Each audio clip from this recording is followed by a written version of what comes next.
Magandang hapon mga ka-happy hour. Narito ang mga balita para sa MBC TV Network News Update 3 PM edition. Alyansa para sa Bagong Pilipinas, susuyuin ng mga taga-Cavite ngayong araw. Target makuha ng Alyansa para sa Bagong Pilipinas ang suporta ng mga Caviteño, sa Ida Raos na malakihang campaign rally ngayong araw sa 13 Martires, kasama mismo ang Pangulong Ferdinand Bongbong Marcos Jr. Ang Cavite ang may pinakamalaking voting population na may 2,447,362 na rehistradong botante, kaya naman kritikal na campaign stop ito ng alyansa. Katunayan, sa nagdaang 2022 polls, nakakuha si PBBM ng 1,121,108 na boto sa probinsya.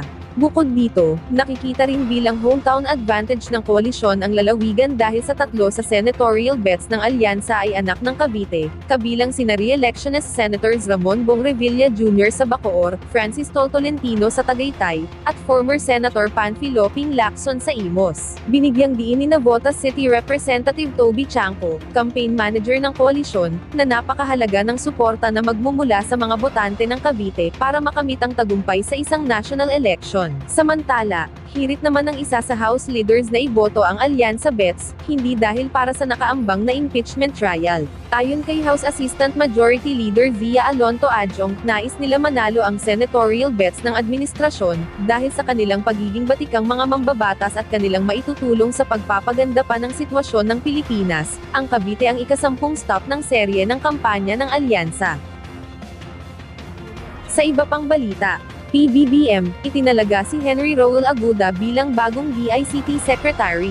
May napili na si Pangulong Ferdinand Marcos Jr. na bagong kalihim ng Department of Information and Communication Technology, kapalit ng nagbitiw na si Ivan John Uy, at itinalaga ni Pangulong Marcos si Henry Roel Aguda. Batay sa naging pahayag ng Presidential Communications Office, si Aguda ay in charge sa Software Development Services at WeServe Systems International, led Nextel's Information Operations. Nagsilbi din si Aguda bilang Assistant Vice President ng Bayan Telecommunication Holdings, at siya rin nag-manage sa Corporate Data Network para sa Manila Electric Company. Si Aguda ay dating Pangulo at CEO ng Union Digital Bank. Siya ay una na ring nagsilbi bilang Digital Infrastructure Lead ng Private Sector Advisory Council. Una na rin itong nagsilbi bilang Board Chairman ng City Savings Bank at UBX Philippines.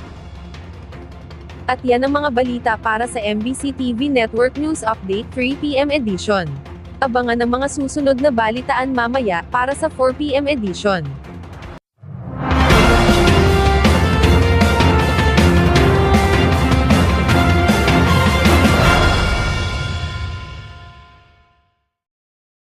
Mga ka-happy hour, kung gusto mong manood ang mga balita sa MBC TV Network News Update, mag-subscribe sa aming YouTube channel, i-like ang aming Facebook page, at i-follow sa aming TikTok account.